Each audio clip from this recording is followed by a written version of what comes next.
የጨዋታ ማሟሻ ማሟሻ ከወዲህም ከወዲያው ለመንገርም ለመዘከርም ማሟሻ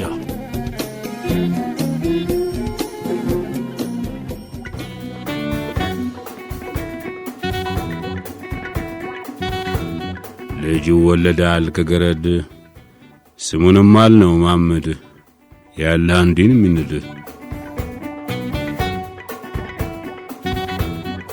የንጉስ ሚካኤል ልደት እንዲህ ነው ይላሉ ወበዚህ ጣፈጠ በአባጤና ኢያሱ መጽሐፋቸው። እመይት ገይቲ የተባሉ ሴት ከግንደበረት ሸዋ ተወስደው በኢማሙ አሊ አባቡላ ቤት ውስጥ ያገለግሉ ነበር። ከዕለታት አንድ ቀን ሼህ ሁሴን ጅብሪል በአሊ አባቡላ ቤት በእንግድነት አድረው በማግስቱ ጠዋት ቁርስ ከተበላ በኋላ እመይት ገይቲ በማስከተል ቡና አፍልተው አቀረቡ ይባላል። በዚህ ጊዜ አሊ አባቡላ እመይት ገይቲን ጀባበይና ቅጂ አሏቸው። እመይት ገይቲም ጀበናዋ ናት ላይ እጆቻቸውን አነባብረው ማሳረፍ ቀሃ ጀባ አወል ጀባ ብለው አቀረቡ።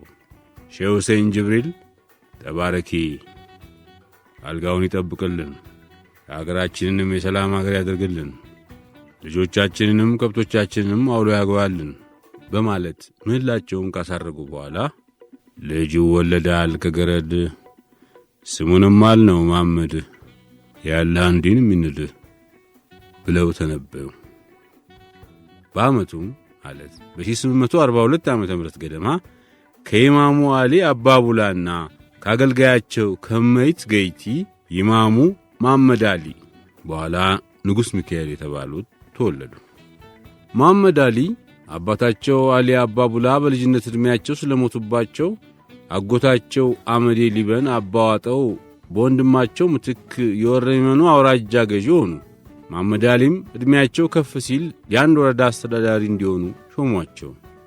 ኢማሙ መሐመድ አሊ ከወረይመኑ አውራጃ አንድ አነስተኛ ወረዳ ሲያስተዳድሩ ሳለ አፄ ዮሐንስ ወደ ወሎ ዘልቀው ክርስትና አንስተዋቸው ስመ ጥምቀታቸው ሚካኤል ተባለ። ወዲያውም የራስነት ማዕረግ ሰጥተዋቸው ራስ ሚካኤል ተባሉ። አቶ መክብብ ደስታ የሚባሉ ሰው ጽፈው ያስቀመጡት አንድ ጽሑፍ እንዲህ ይላል። ራስ ሚካኤል የንጉሥ ምኒልክን የእንጀራ ልጅ ወይዘሮ ማናለብሽ የሚባሉትን በ80 አግብተው ወረይሉ ላይ ያስቀምጧቸው ሲኖሩ ንጉሥ ምኒልክ ወደ ወሎ መጥተው ቦሩ ሜዳ ላይ ከአፄ ዮሐንስ ጋር ከተገናኙ በኋላ ወደ ሸዋ ሲመለሱ ራስ ሚካኤልን ሳያስፈቅዱና ሳይጠይቁ ወይዘሮ ማናለብሽን አስከትለዋቸው ስለሄዱ ተቀይመው የወረይሉን ከተማ ዘርፈው አቃጠሉት። ንጉሥ ምኒልክ የወረይሉን ከተማ አሳድሰው ማረፊያ አድርገውት ነበርና መቃጠሉን በሰሙ ጊዜ እጅግ ተበሳጩ። ስለዚህ እነደጃች ውቤ አጥናፍ ሰገድንና ሌሎች መኳንንትን ራስ ሚካኤልን ይዘው እንዲያመጧቸው አዘዙ። የደጃቹቤም ጦር ወሎ ዘምቶ ውጊያ ያደረገና ደጃቹቤ ከነሰራዊታቸው ድል ሆነው ተማረኩ። በኋላም ንጉሥ ምኒልክ አሽከሮች የላክልኝ ብለው ለራስ ሚካኤል መላእክተኛ ስለላኩባቸው የተማረኩትን ሁሉ ከነፈረሶቻቸው በክብር ላኩላቸው ይባላል። ራስ ሚካኤል ከንጉሥ ምኒልክ ጋር ሳይታረቁ ቆይተው አፄ ዮሐንስ ካረፉ በኋላ ብልህና ነገር አዋቂ አሽከራቸውን ደጃዝማች ይመራሰን የሚባሉትን ደብዳቤ አስይዘው ወደ ንጉሥ ምኒልክ ላኳቸው። ደጃች ይመር ሸዋ ደርሰው ደብዳቤው ለንጉሥ ምኒልክ ካስረከቡ በኋላ ይፍቀዱልኝና በግል ለብቻውም ነግሮት ጉዳይ አለኝ ይላሉ። ንጉሥ ምኒልክም ለብቻቸው ሆነው መልካም ነው ንገረኝ አሏቸው።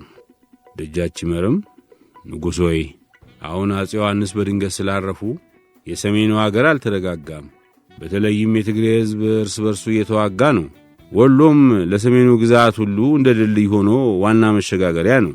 ወሎም ማቀፍ አስፈላጊ ነውና አጥብቀው ያስቡበት ሲሉ ይመክራሉ። ምኒልክም ምክሩን ተቀብለው ለራስ ሚካኤል ይቅርታ ማድረጋቸውን አረጋገጡላቸው።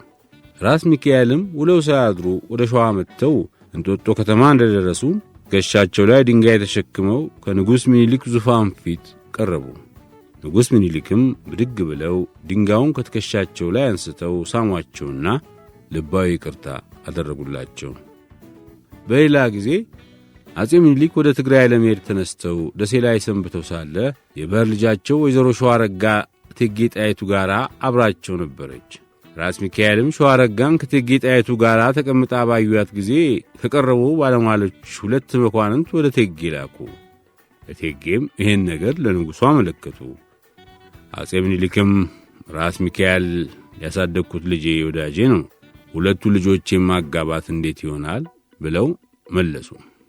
እቴጌም እንኳን እነዚህ ፈቀቅ ያሉትን አባቶቹማ እስራኤል ያጎት ያክስት ልጅ አጋቡ አልነበረምን? ይህንን ከወተት ላይ ውሃ ጨምሩበት፣ ያበዛዋል ያነጠዋል እንዳለው ያለ ነው ብለው ነገሩን ጨረሱ። ጋብቻቸው በጥር 27 ቀን 1884 ተፈጸመ። ሸዋረጋም ጸነሰች። ሴትም ወንድም አከታትላ ወለደች። ከወይዘሮ ሸዋረጋ ልጆች አንዱ አቤቶ ኢያሱ ሚካኤል ሆኑ።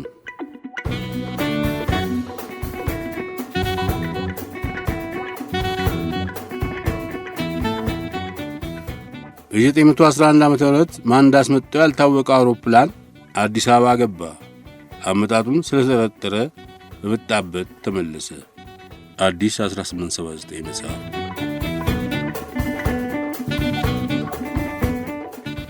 በ1911 ዓመተ ምህረት አንድ አውሮፕላን ዕቃው ተፈታቶና በትልቅ ሳጥን ተከቶ በባቡር መጥቶ በአዲስ አበባ ጉምሩክ ሲፈተሽ የአውሮፕላን ዕቃ መሆኑ ታወቀና ተያዘ። አስመጪው ባየር የተባለ የፈረንሳይ ኩባንያ መሆኑ ተደረሰበት። ይህ ኩባንያ ወርቅና ብር ሌላም ማዕድን ሁሉ እየመረመረ እንዲያወጣ ከልዑል አልጋ ወራሽ ራስ ተፈሪ ፈቃድ አግኝቶ የነበረ ነው። አዲስ አበባ ላይ የጉምሩክ ሰዎች በምን አይነት ፈቃድ እንዳመጣው የኩባንያውን ባለቤት ይጠይቁት። የድሬዳዋ ጉምሩክ አውቆት የመጣ ስለሆነ የተፈቀደ መሆኑ አያጠራጥርም ብሎ መለሰ። በጊዜው በሐረርጌ ነጋድራስ የነበሩት ነጋድራስ አፈወርቅ ገብረ ኢየሱስ ተጠርተው ቢጠየቁ አውሮፕላን ለማስገባት አለመፈቀዳቸውንና በዚህ ላይ የሚያውቁት ነገር አለመኖሩን አስረዱ። የድሬዳዋ ጉምሩክ ሹም አቶ ገብረ እግዚአብሔር ተጠርተው ቢጠየቁ እርሳቸውም የሚያውቁት ነገር እንደሌለ ተናገሩ። ነገር ግን ትልቁን ሳጥን እንዴት ሳያዩ አሳለፉ በሚል ተጠርጥረው እጃቸው ተይዞ በነጋድራስ አፈወርቅ ቤት እንዲታሰሩ ተደረገ። የአውሮፕላኑ በሳጥን ተደርጎ መምጣት ብዙዎቹን አነጋገረ። በኋላ ላይ 2 አይነት ወሬ ተሰማ። አንደኛው ወሬ ሙሴ ባየር ለማዕድን ሥራው በየስፍራው ለመዘዋወሪያ እንዲያገለግለው በአልጋ ወራሽ ፈቃድ እንዳስመጣው ተናገረ። ሁለተኛው ወሬ ልዑል አልጋ ወራሽ ለፖስታ ማመላለሻና ሌላም ለሀገር ጥቅም ለሚሆን ሥራ ያገለግላል ብለው በኩባንያው ስም አስመጡት የሚል ወሬ ተወራ። ይሁን እንጂ በዚያን ዘመን በአገራችን አውሮፕላን እንግዳ ስለሆነ ነገሩ ብዙም አልተወደደም። በተለይም ንግሥቲቷ ሳያውቁና ሳይፈቅዱ አውሮፕላን ገብቶ መገኘቱ የጦር ሚኒስትሩን አስቆጣቸው። በዚህ ምክንያት የአልጋ ወራሽ የሥልጣን ተቀናቃኞች አልጋ ወራሽ በዚህ አውሮፕላን የንግሥት ወገኖችን አስፈራርተውና ሥልጣን ለመያዝ ሲሉ ያስመጡት ነው እያሉ አስወሩባቸው። ነገሩ በመካረሩ አውሮፕላኑ ወደ መጣበት እንዲመለስ ተወሰነ።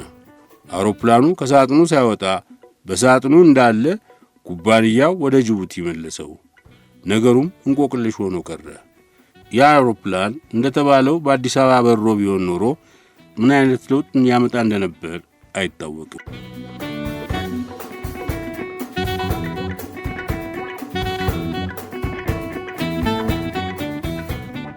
የሊቀመንበሩ አጃቢ ሆኜ ለብዙ ጊዜ ያገለገልኩ በመሆኔ መንግስቱ ኃይለማርያም ከአገር የወጡ ዕለት በጠዋት ነበር ከመኝታ የተነሳሁት። ጨፌ የሚሏቸው ደመቀ ባንቻው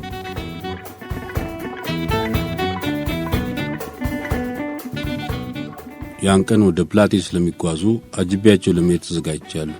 የነፍስ ወከፍ ቀላል መሳሪያዬን ብቻ ይዤ ቁርስ ለመብላትም እንኳን ጊዜ ሳላጠፋ አጭር ጉብኝት ስለሆነ ባለቤቴ ለምሳ እንድትጠብቀኝ ነግሬያት ወጣሁ። ከመንግስቱ ኃይለማርያም ጋር በጣም ስለምንቀራረብና ብዙ ጊዜ አብረን ስላሳለፍን እንደ ወንድማቸው ያዩኝና ያምኑኝም ነበር። በአጃቢነቴ በቅርባቸው ሆኜ ከማሳልፈው ጊዜ ሌላ ቤተኛ በመሆኔ ፕሬዚዳንቱ መኖሪያ ቤት ከሚገቡትና ከሚወጡት ሰዎች አንዱ ነበሩ። ስለዚህ ነው ያን ዕለት ቤተ መንግሥት እንደደረስኩ በቀጥታ ወደ መኖሪያ ቤታቸው ያመራሁት። ወይዘሮ ዋንቺ ደጅ አግኝቻቸው ሰላምታ ተለዋወጥንና ወደ ውስጥ ዘልቄ እኔና ጓዶቼ ዝግጁ መሆናችንን ለፕሬዝዳንቱ ሪፖርት አደረኩ። ከሌላው ጊዜ የተለወጠ አንዳችም ነገር አላየሁም ወይም የተለየ ትዕዛዝ አልተሰጠኝም። በዚህ አይነት ሌላ ጊዜ እንደምናደርገው የሚያስፈልገው ዝግጅት ከተጠናቀቀ በኋላ ጉዟችንን ጀመር። ሁላችንም ብላቴ ሞቃታማ ስለሆነ ቀላል ወታደራዊ ዩኒፎርማችንን የለበስነው። መንግስቱም ቢሆኑ ዘወትር ከሚይዙት ሳምሶናይትና በትረ መኮንናቸው በስተቀር ሌላ ነገር አልያዙም። ሻንጣ ወይም ቦርሳ አልተጫነም። ከፓይለቱና ረዳት ፓይለቱ ጭምር ጠቅላላ አውሮፕላን ውስጥ የነበርነው 9 ሰዎች ነበር። ሁኔታዎች የተለወጡት ብላቴ ለመድረስ ጥቂት ሲቀረን ፕሬዝዳንቱ ፓይለቱን አስጠርተው ቀጭን ትዕዛዝ ሲሰጡት ነው። ከፍተኛ ስብሰባ ስላለብኝ ወደ ናይሮቢ ሄድ፣ ወደዚያ እንሄዳለን ስላልተባልኩኝ ካርታ አልያዝኩም አለ ፓይለቱ። አጃቢዎቹ ደነገጡ፣ እኔም ደነገጥኩ። እሳቸው ግን ፍንክች ሳይሉ የምቀርበት አይደለምና እንደፈለክ አድርገህ ሂድ፣ ብትፈልግ ከኮንትሮል ታወር ጋር ተገናኝተን እንዲመሩ አድርግ፣ እንዴት እንደምትሄድ ማወቅ አልፈልግም፣ ዛሬ ናይሮቢ መድረስ አለብኝ፣ ይኸው ነው አሉት።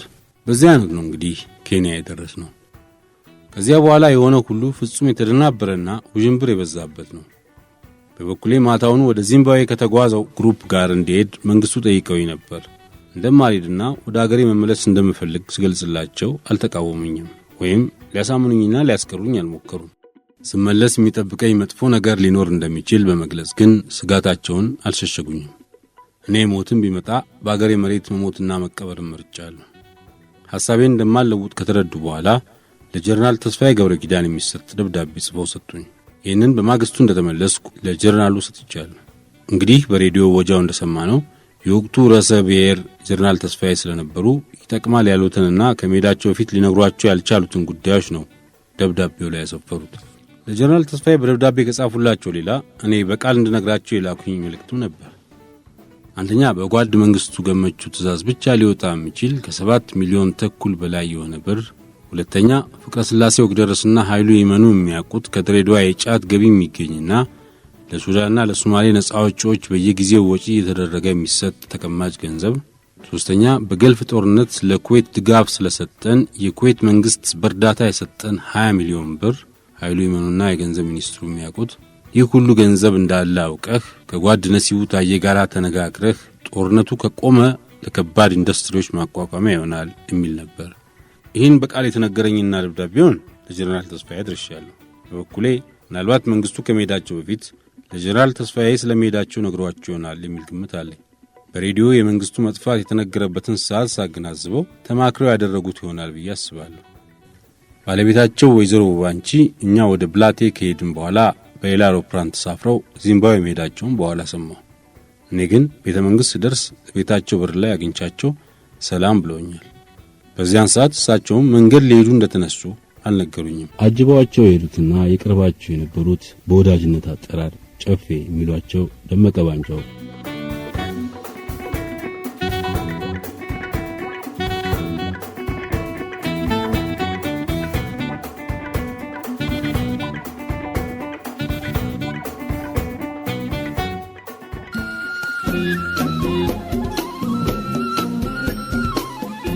የጨዋታ ማሟሻ ከወዲህም ከወዲያው ለመንገርም ለመዘከርም ማሟሻ